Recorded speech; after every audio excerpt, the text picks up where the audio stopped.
Kolkata street food is so varied and we think it is the best in the country. Just the sheer variety is incredible. And then it is spread across the length and breadth of the city with various pockets excelling in certain food.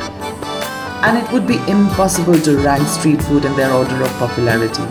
There's chili chicken and chow mein, then there's fuchka, and of course egg roll.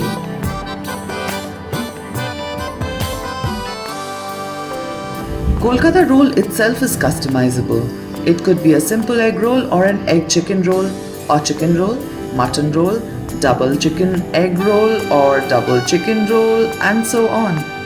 Then you can add raw onions, fried onions, chilies, no sauces or two sauces or only a squeeze of lemon. Everyone has a personal choice. How do you prefer to eat your Kolkata egg roll?